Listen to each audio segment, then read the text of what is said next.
evening and welcome to Tonight with Faria. آج بات کریں گے کراچی کی سیاست پر. Let's take a look at the headlines tonight.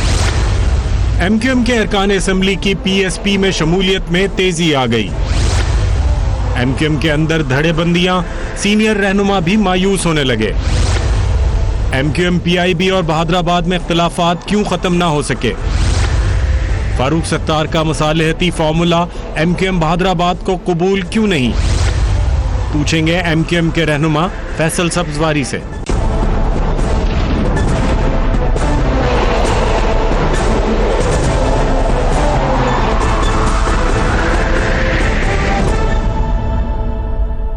And a very warm welcome to the show. Karachi کی سیاست میں چھائی ہوئی بے یقینی بدستور قائم ہے. کبھی سندھ کی دوسری بڑی جماعت کہلانے والی متحدہ قومی موومنٹ اب انتشار کا شکار ہے. نوبت یہاں تک پہنچ چکی ہے کہ عوام کے ساتھ ساتھ سینئر رہنما بھی مایوس دکھائی دیتے ہیں.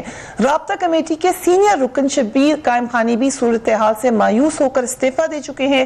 ایم کیو ایم کی قیادت تقسیم کا شکار ہے. بہادر پی آئی بی میں فاصلے کم نہیں ہوتے ہوئے نظر آ رہے. خود فاروق ستار نے اعتراف کیا ہے کہ صورتحال مایوس کن ہے. ہمارے ساتھ ہی کچھ دن پہلے فاروق ستار صاحب موجود تھے. انہوں نے کس طریقے سے انالائز کیا صورتحال کو؟ لیٹس واچ ہم.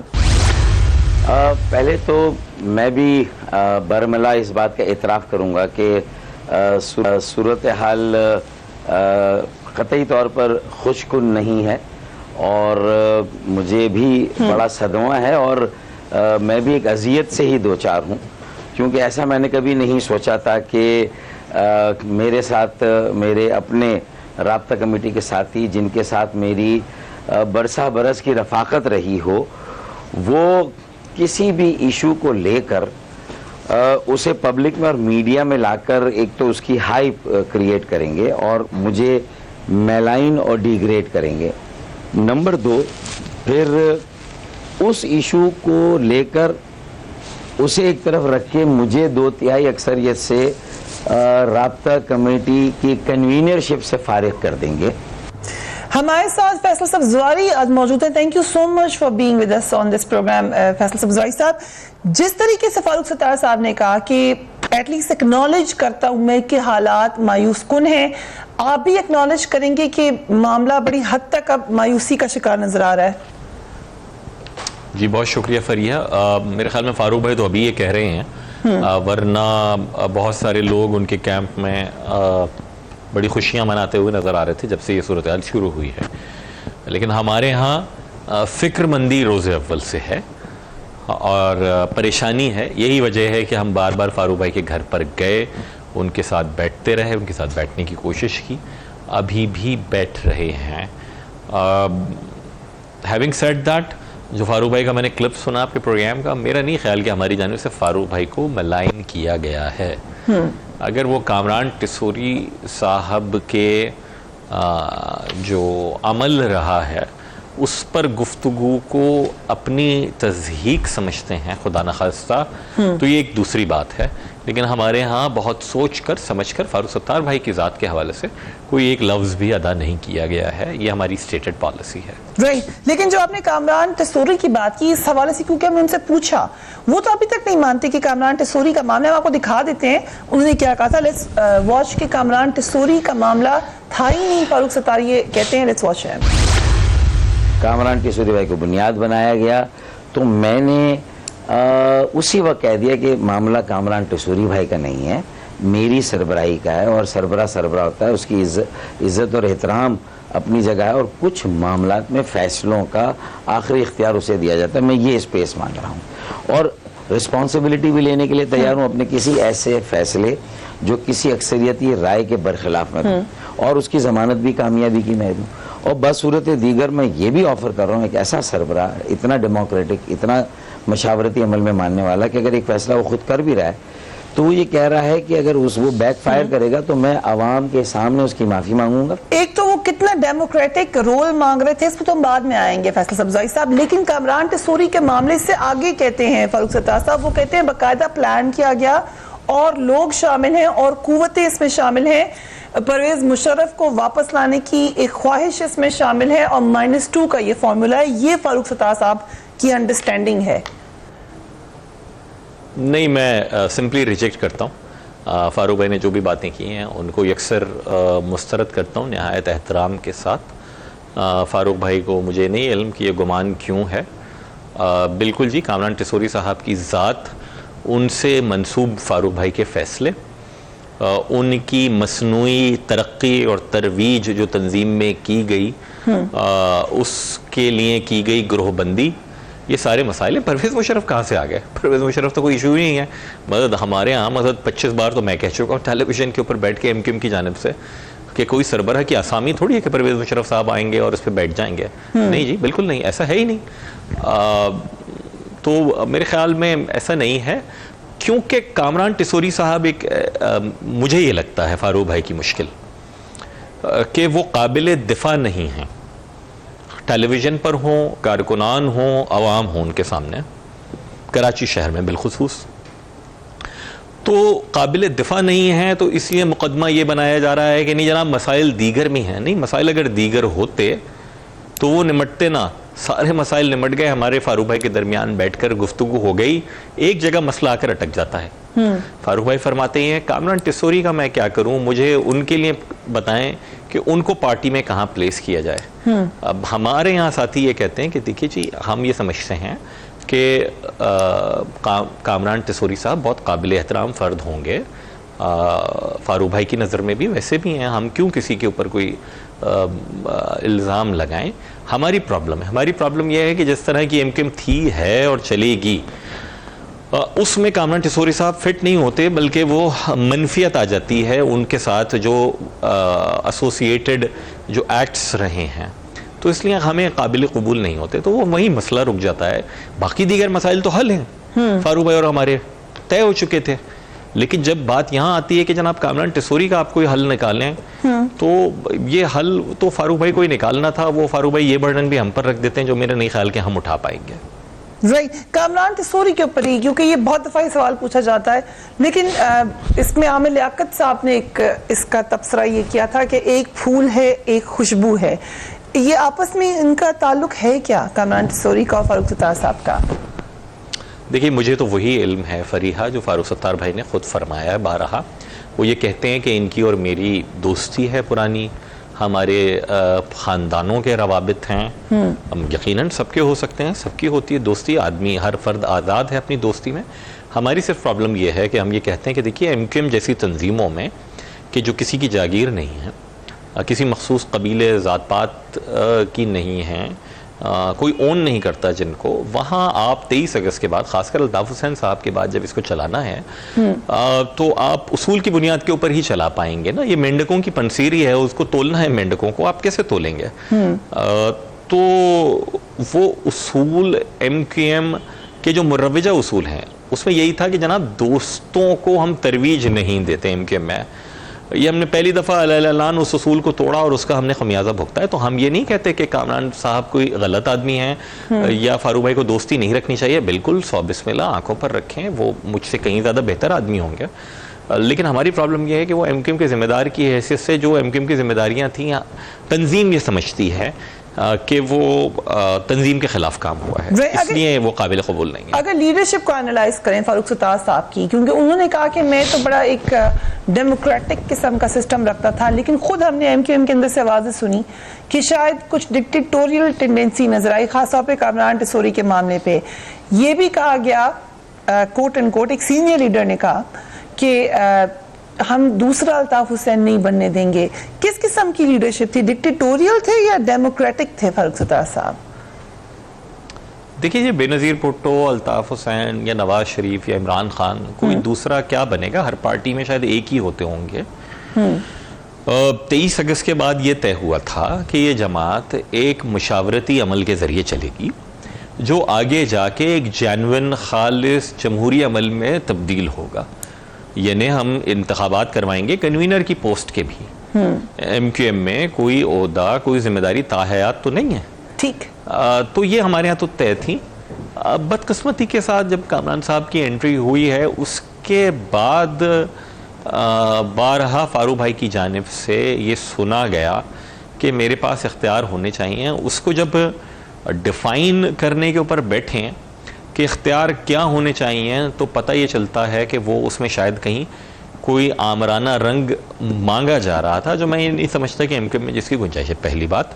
دوسری بات یہ ہے کہ 5 فروری کو یہ سٹینڈ آف ہوا ہے، 3 فروری کی تاریخ تک فاروق ستار بھائی نے کورنگی کے علاقے میں میٹنگ میں اسٹیج پر کھڑے ہو کر ہی کھڑے کئی آفس بیررز کے نام تبدیل کروائے ہیں، ان کو انکلیوڈ کروایا ہے وداؤٹ انٹرویو اور اینی تھنگ، اور سب نے فاروق ستار بھائی کے کہنے کے اوپر یہ بات مان لی۔ تو یہ جو فاروق بھائی کہتے ہیں کہ میرے پاس کوئی اختیار نہیں تھا، نہیں، وہ جو چاہ رہے تھے کر رہے تھے اور کرتے آئے، اور کیونکہ فاروق بھائی تجربے کار ہیں اور ہم یہ چاہتے تھے کہ ہمارے جو کنوینر ہیں ہم سب ان کے ساتھ باہم شیر و شکر چلیں، تو یہ ساری چیزیں چل رہی تھیں۔ ہماری خواہش ضرور تھی کہ بجائے اس کے کہ یکلخت این 11th آور فیصلے ہوں، ہماری جو مشاورتی مجلس ہے، جو رابطہ کمیٹی ہے، وہاں پر بیٹھ کے فیصلے ہو جائیں۔ That had been the only demand۔ ٹھیک، ہم ایک وقفہ لیتے ہیں، اس کے بعد مزید بات کریں گے۔ Keep watching Tonight with Farhan۔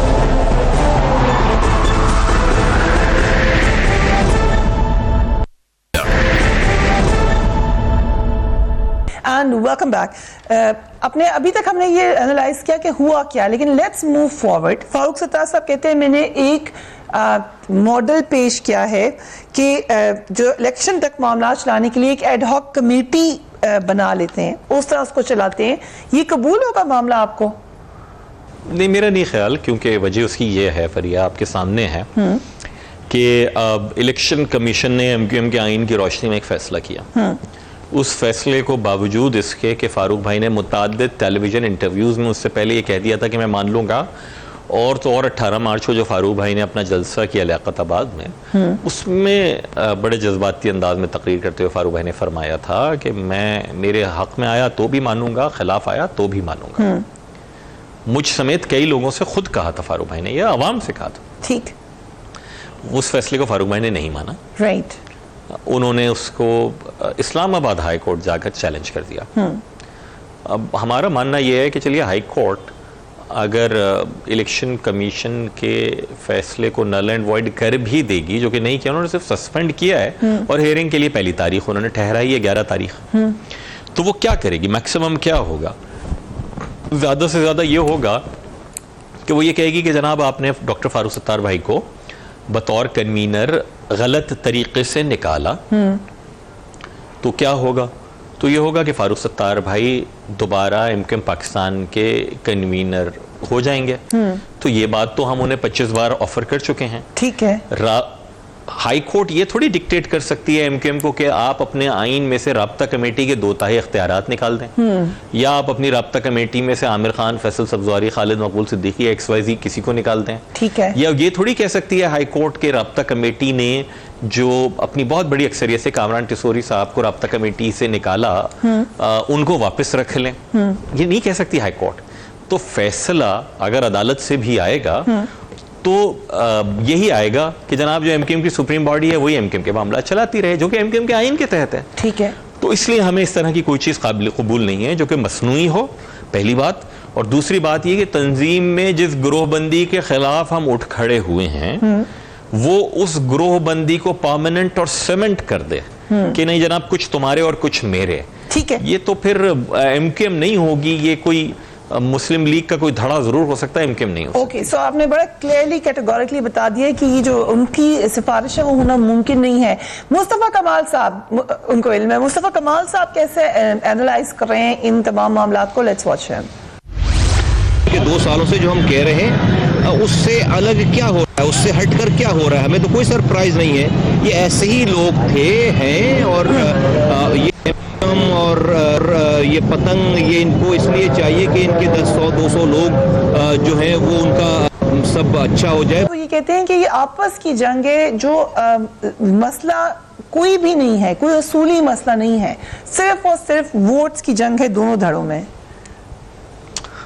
یہ پہلی بات تو خواتین والی جو ہے، دیکھیں یہ افسوسناک جو تذکرہ خالد بھائی نے کیا، جو کہ میری نظر میں نہیں کیا جانا چاہیے تھا اس وقت، اس کا ایک افسوسناک بیک گراؤنڈ بھی ہے۔ ٹھیک. باوجود اس کے کہ خالد بھائی نے یہ کہا کہ اسی تقریر میں یہ تو ایک مخصوص ایک ٹکر چل گیا نا, ایک کلب چل گیا.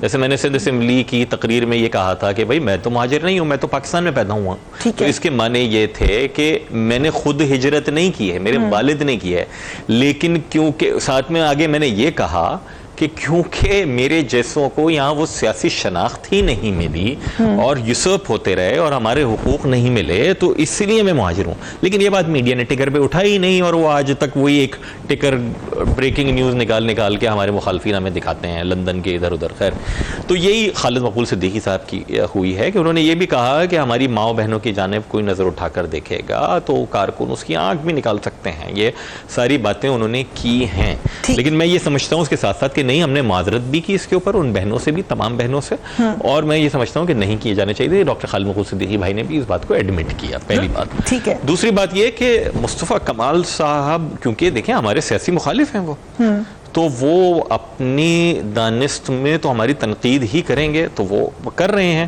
ان کو یہ لگتا ہے کہ یہ اصول کی لڑائی نہیں ہے, ہمیں پتہ ہے کہ یہ اصول کی لڑائی ہے. میں یہ سمجھتا ہوں کہ ہم اصول کے اوپر ہیں, اور انشاءاللہ تعالی اصول کے تحت ہی ایم کیو ایم چلے گی اور اسی کے تحت چلائی جا سکتی ہے. رائٹ. ایک جو اب آپ نے خود ہی ایم کیو ایم لنڈن کا ذکر کر دیا, جس کو بہت سے لوگ کہتے ہیں کہ وہ ہے ہی نہیں, لیکن بہرحال کچھ لوگ موجود ہیں لنڈن میں. کچھ دن پہلے فاروق ستار صاحب نے کہا کہ وہ یہ بات کہتے ہیں کہ ابھی بھی 5% ورکر جو کچھ بھی ہوا اس کے باوجود شاید وہ الطاف حسین کے ساتھ کوئی نہ کوئی رابطہ یا لنک رکھے ہوئے ہے, یا ان کا کوئی ان سے تعلق ہے. آپ بھی ایسا سمجھتے ہیں؟ دیکھیں فریہ, ایم کیو ایم کے کارکنان ہوں یا عوام ہوں, ان سے ہم نے ایک وعدہ کیا تھا. ہم نے وعدہ یہ کیا تھا کہ ہم ایک عدم تصادم اور عدم تشدد پر کاربند ایک ترقی پسند ایم کیو ایم ان کو دیں گے. ٹھیک ہے. کراچی کے شہریوں نے بالعموم اور بالخصوص ایم کیو ایم کے کارکنان نے بہت تشدد دیکھا ہے اور سہا ہے. آج بھی ہمارے سینکڑوں کارکنان لاپتہ ہیں, آج بھی ہمارے ہزاروں کارکنان اسیر ہیں, ہزاروں دربدر ہیں, مارے گئے, شہید ہوئے. تو یہ قصے کہانیاں واٹس ایپ گروپ کا میسج, فیس بک کا اسٹیٹس نہیں ہے جو میں بیان کر رہا ہوں, یہ مجھ سمیت ایم کیو ایم کے ہزاروں لوگوں پر بیتی ہے. ہمارے بچپن, لڑکپن, نوجوانی سب اسی چیز میں بسر ہو گئی. تو ہم نہیں چاہتے کہ یہ آئندہ ایسا ہو. جب ہم نے کارکنان سے یہ وعدہ کیا تھا اور عہد کیا تھا, تو ساتھ میں ایک چیز تو اس پہ لازم تھی, وہ یہ تھی کہ ہم انصاف کریں گے اپنی تنظیم کے اندر بھی اور متحد رہیں گے. جب کارکنان یہ دیکھیں اگر کہ ہم انصاف ہی نہیں کر پا رہے, ہمارا اتحاد نہیں برقرار رہ پا رہا, تو بہت سارے لوگ ہوں گے کہ جو شاید اپنی ماضی کی وابستگی کو از سر نو جس کی تجدید کرنا چاہیں گے. لیکن میں یہ سمجھتا ہوں کہ ایک بات کراچی کے شہریوں کے ساتھ ساتھ ایم کیو ایم کے ہمدردوں اور ایم کیو ایم کے کارکنوں کو بخوبی پتہ ہے کہ ایم کیو ایم پاکستان ہو, لندن ہو, کوئی اور ہو, تشدد کی بنیاد کے اوپر بھلے ہم پر ظلم ہوا اور اس کے جواب میں ہم نے ہاتھ اٹھایا, پھر بھی ہمیں ہاتھ نہیں اٹھانا اور نہیں اٹھنا چاہیے. مہاجر قاتل مہاجر مقتول کی سیاست ہم نہیں ہونے دیں گے, یہ ہم نے طے کیا ہے. ایک جو بار بار شک فاروق ستار صاحب کو ہے کہ کوئی اور پولیٹیکل انجینئرنگ کر رہا ہے, کوئی اور قوتیں ہیں, جس کے حوالے سے یہ کلیریفیکیشن سمجھ لیں. مصطفیٰ کمال صاحب نے کہا کہ دیکھیں اس جماعت کے اوپر نظر تھی, اس کے اندر ایک ٹیررسٹ ایلیمنٹ تھا, اس لیے obviously انڈر اسکروٹنی ہوگی. ہے آپ کی کیا انڈرسٹینڈنگ ہے کہ ٹیرر ایلیمنٹ کو ہٹانے کے لیے تک تو ٹھیک تھی, لیکن پولیٹیکل انجینئرنگ اگر ہو رہی ہے تو غلط ہے؟ what do you think؟ دیکھیے, ایک تو ریاست سے مطالبہ یہ ہے ہمارا, آرمی چیف قمر باجوہ صاحب نے یہ اعلان کیا کہ افغانستان میں جو بیٹھے ہوئے طالبان ہیں وہ بھی ہتھیار ڈال کر آ جائیں. ہم یہ کہتے ہیں کہ جناب ایم کیو ایم کے کارکنان میں سے اگر کسی نے ہتھیار اٹھایا بھی تھا تو انہوں نے طالبان کی طرح 60,000 لوگوں کو تو, بچوں کو تو آرمی پبلک اسکول شہید تو نہیں کیا مساجد, امام بارگاہوں میں, مدرسوں میں. جب وہ یہ دیکھتے ہیں ہمارے کارکنان کے گھر والے کہ احسان اللہ احسان ٹی وی پر بیٹھ کر مسکرا رہا ہے اور ہمارے سینکڑوں کارکنان ابھی تک لاپتہ ہیں, ان کا پتہ ہی نہیں چل رہا ہے, جب ہمارے کارکنان کے گھر والے اور ہمارے ووٹرز یہ دیکھتے ہیں کہ بلوچستان کے فراری کیمپوں کے لوگوں کو تو کلاشنکوف کے بدلے ریاست پیسے دے رہی ہے, اور ہم صرف اور صرف یہ کہہ رہے ہیں کہ جناب ایم کیو ایم کے کارکن ہونے کی بنیاد کے اوپر یہ چھاپے گرفتاری کا سلسلہ بند کیا جائے. راولپنڈی میں یا اسلام آباد میں شاید سینسٹائزیشن نہیں ہے, لیکن آج کی صورتحال یہ ہے کہ ہمارے شاہ فیصل کے ایک کارکن ہیں, نیامین ان کا نام ہے, ان کو جناب 2 سال پہلے گرفتار کیا گیا, 1 سال تک ان کو جیل میں رکھا گیا, مقدمہ چلتے رہے, وہ رہا ہو کر آ گئے. 3 مہینے پہلے پھر گرفتار کر لیا, 1 لاکھ روپے رشوت لے کے پولیس نے چھوڑ دیا. اب سے 10 دن پہلے پھر پولیس لے گئی, پتہ نہیں چل رہا کہاں لے گئی. ہم ادھر ادھر منتیں کر رہے ہیں, کس کس D I G additional I جی کی میں نے نہیں منتیں کی ہیں. پھر کیا ہوا, 1.5 لاکھ روپے لے کے پھر چھوڑ دیا, تشدد الگ کیا. جب تک آپ یہ سلسلہ کرتے رہیں گے, آپ جب تک ان محرومیوں کا ازالہ نہیں کریں گے, جب تک مہاجروں کو, ایم کیو ایم کے کارکنان کو پاکستان کا برابر کا شہری نہیں سمجھیں گے. لپ سروس بند کریں, عمل کیجئے. خدا را لپ سروس ہو رہی ہے یہاں پر.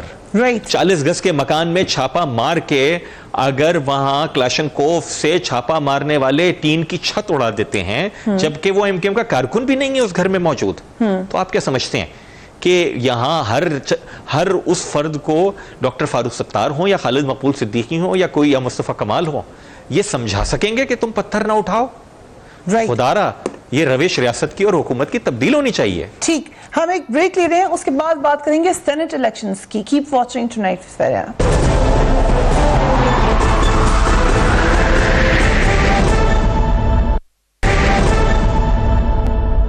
And welcome back. جو سینٹ الیکشن ہے اس میں ہم نے دیکھا فیصل صفزائی صاحب کی پیپلز پارٹی پہ بڑا شدید الزام لگا. پرائم منسٹر آف پاکستان نے بھی اس حوالے سے اسٹیٹمنٹ دے دیا, نواز شریف صاحب تو بار بار دیتے ہیں, آپ نے بھی صادق سنجرانی صاحب کو آپ کے گروپ نے سپورٹ کیا تھا. آپ کا موقف کیا ہے؟ کیا وہ جو الزام لگ رہا ہے کہ کچھ اور قوتیں تھیں, اس میں کوئی حقیقت ہے؟ دیکھیے جی, قوتیں تھیں یا نہیں تھیں یہ تو مسئلہ بعد میں فریحہ. پہلا مسئلہ تو یہ ہے کہ سینٹ میں پاکستان پیپلز پارٹی نے, اور جہاں جس کا بس چلا ہے, سب بڑی جماعتوں نے نوٹ کا جو استعمال کیا ہے, جس طریقے سے لوگوں کو خریدا گیا, وہ شرمناک ہے. سلیکٹو کرٹیسزم نہیں ہونی چاہیے. پی ٹی آئی یہ کہے کہ پیپلز پارٹی نے لوگ خریدے ہیں, تو پنجاب میں کہاں سے پی ٹی آئی کے ووٹر پیدا ہو گئے پنجاب اسمبلی میں, جو چودھری سرور صاحب بن گئے. سینٹ کے انتخابات کے طریقہ کار کو دیکھنا چاہیے. یہ میں as a voter of senate, being member provincial assembly, میں سمجھتا ہوں کہ ہم سب کے لیے بہت بڑا سوالیہ نشان ہے کہ ہماری کریڈیبلٹی کے اوپر سوال اٹھتا ہے. دوسری بات, صادق سنجرانی صاحب کو مجھے نہیں پتا کہ کون سی قوتیں تھیں یا نہیں تھیں. مجھے یہ پتا ہے کہ 2 ہی آپشنز تھے نا یہاں پر. ایک آپشن یہ تھا کہ جناب مسلم لیگ نون کے چیئرمین کے امیدوار ہوں. دوسرا آپشن یہ تھا کہ پاکستان پیپلز پارٹی اپنے چیئرمین کو امیدوار لانا چاہ رہی تھی, جس کے لیے وہ آئے بھی تھے ہمارے پاس. جو پاکستان پیپلز پارٹی نے گزشتہ 10 برسوں میں, بالخصوص گزشتہ 5 برسوں میں شہری سندھ کے ساتھ کیا ہے, نوچا ہے, محروم رکھا ہے, تاکہ یہاں کے شہری بلبلا اٹھیں اور شاید ان کو کچھ ووٹ پڑ جائیں. ان کو یہ نہیں علم کہ کراچی کے شہریوں کو بخوبی اندازہ ہے کہ آپ نے لاڑکانہ میں 90 ارب روپے جو لگا دیے تو وہ کہاں چلے گئے. یہ شہریوں کو یہاں کے بخوبی اندازہ ہے کہ یہاں واٹر کمیشن بنے ہوئے ہیں, لینڈ کے اوپر, ہر چیز کے اوپر تو آپ کی پوری حکومت عدالتوں میں صبح شام کھڑی ہوتی ہے. جو آپ نے کیا ہے, تو ہم پیپلز پارٹی کو تو ووٹ نہیں دے سکتے تھے. پھر ہم کس کو ووٹ دیتے؟ مسلم لیگ نون کو. مسلم لیگ نون کو ہم نے اگینسٹ دا ٹائیڈ ہم نے شاہد خاقان عباسی صاحب کو ووٹ دیا. کیا گزارشات کی تھیں ان سے گزارشات یہ کیں کہ جناب کراچی شہر کو بالخصوص اور شہری سندھ کو بالعموم پاکستان پیپلز پارٹی نے جو محروم رکھا ہے, آپ ازالہ کیجئے, آپ ہمارا ہاتھ پکڑیے, ہمارا ہاتھ تھامیے, اور یہاں کوئی ترقی کا سلسلہ ہو, ترقیات کا نہیں. کوئی سنوائی نہیں ہے. ایک پیکج ہے کہ 5 سے 6 ارب روپے. Can you imagine? پاکستان میں اسلام آباد میں 4 یا 5 بنگلے آتے ہوں گے 5 ارب روپے کے. 5 ارب روپے سے کراچی شہر میں کیا ترقی کرے گی پاکستان مسلم لیگ؟ ایک آنکھ سے دیکھا ہی نہیں انہوں نے, تو ہمارے پاس جسٹیفیکیشن نہیں تھی. پی ٹی آئی نے موو یہ چلائی, بڑی سمارٹ موو تھی, کہ ہم ان کا ڈائلما سمجھ سکتے ہیں کہ اگر وہ پیپلز پارٹی کو ووٹ دیتے تو ان کے لیے پرابلم, جو زرداری صاحب کے لیے عمران خان صاحب کہتے ہیں. وہ مسلم لیگ نون کو ووٹ دیتے تو میاں صاحب کو کیا کہتے ہیں. یہ ہمارا ڈائلیما رہا ہے برسا برا ایم کیو ایم کا بھی. انہوں نے ایک اسمارٹ موو چلائی کہ بلوچستان سے ہم ایک کسی امیدوار کو لے کر آئے کنسنسس. ایم کیو ایم کو یہ لگا کہ نہیں, ہمارے لیے بھی بہتر یہی ہے مسلم لیگ نون کو یا پیپلز پارٹی کو ووٹ دینے کے, کہ ہم ان کو دیں. جب اس ارینجمنٹ میں پی ٹی آئی کنسیڈ کر گئی کہ نہیں, ڈپٹی چیئرمین کے لیے سلیم مانڈوی والا صاحب پیپلز پارٹی کے ہوں گے, ہم نہیں مانے. ٹھیک, پیپلز پارٹی کے اوپر ہی آ جائیں, کیونکہ کہا یہ جا رہا ہے کہ ایم کیو ایم کے جتنا انتشار ہے اس کا ڈائریکٹ فائدہ پاکستان پیپلز پارٹی کو ہوگا کراچی کے نیکسٹ الیکشن میں. آپ کیا سمجھتے ہیں نیکسٹ الیکشن میں کیا ہونے جا رہا ہے؟ میرا نہیں خیال کہ انتشار کا فائدہ پیپلز پارٹی نے سینٹ میں اٹھایا ہے.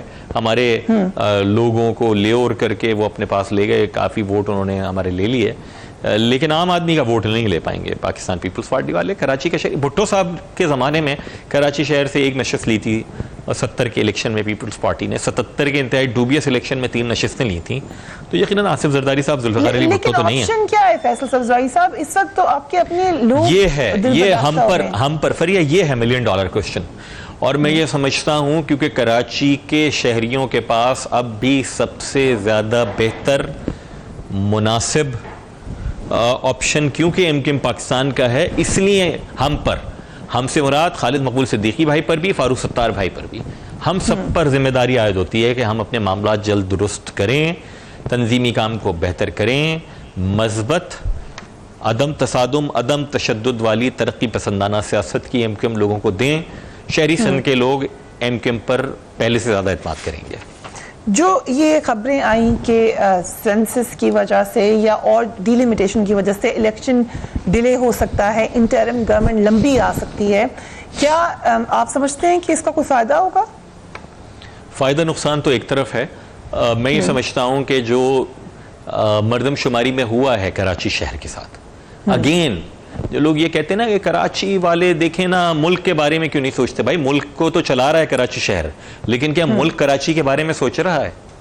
1.25 کروڑ لاہور کو گنا گیا اور 1.5 کروڑ کا کراچی ہے. کراچی کے ڈیفنس کے علاقے میں ہی صرف ایک فیز سے دوسرے فیز میں جانے کے لیے آدھے گھنٹے تک گاڑی چلتی رہتی ہے. اتنا بڑا کراچی شہر ہے, اپارٹمنٹس کا جنگل ہے, جتنی یہاں گندم کھائی جاتی ہے, جتنی یہاں بجلی کنزیوم ہوتی ہے, اس پر ہی حساب لگا لیں. ہماری آبادی کو, شہری سندھ کو پہلے کم گنا گیا ہے اور اس کے بعد ریپرزنٹیشن اس سے بھی کم دی جاتی ہے. جو 1 مین 1 ووٹ ہے وہ یہاں پر آ کے کمپرومائز ہو جاتا ہے. اس کے بعد مرے پر 100 درے جو حلقہ بندیاں کی گئی ہیں, یعنی ضلع وسطی میں 4 نشستیں رہ گئیں اور ضلع ملیر میں 3 نشستیں ہو گئیں. تو ہم یہ سمجھتے ہیں, ہم مسترد کرتے ہیں اس کو. یہ ہمارے خلاف جو برسہ برس سے ہوتا چلا آ رہا ہے, یہ اس کی ایک اور قسط ہے. یہ وہی سارے کام ہیں کہ پروونشل فائنانس کمیشن نہ بناؤ, کوئی پوچھنے والا نہیں ہے. یہ وہی قسط ہے کہ جناب برائلر مرغی کا انڈا مضر صحت ہوتا ہے. چیف جسٹس صاحب کا یہ سٹیٹمنٹ تو چل رہا ہے, لیکن آرٹیکل 140 کی پٹیشن کورٹ میں پڑی ہوئی ہے, اس کو کوئی سننے کے لیے تیار ہی نہیں ہے کہ جناب کہ ایک پوٹنٹ بلدیاتی حکومت ہو تو شاید یہاں پر کچھ معاملات حل ہو سکیں. تو مجھے تو لگ رہا ہے کہ یہ اس مردم شماری کے اوپر الیکشن ہوئے بھی تو کون سا انصاف ہو جائے گا یہاں پر. آپ نے ایک شہر کی آبادی کو نصف گن لیا ہے. میرا شہر جس کو اس کی طلب کا 1/3 پانی ملتا ہے, جس کو پیسے نہیں دیتی صوبائی اور وفاقی حکومتیں, اس کی آبادی کو آدھا گن لیا گیا. تو مزید کتنا ظلم ہونے جا رہا ہے یہاں پر. Right, thank you so much Faisal صفزائی صاحب نے کھل کر ہم سے باتیں کی. Do give me your feedback on my Facebook page or my Twitter account. اپنا اپنی گھر والوں کا خیال رکھیے گا. اللہ حافظ.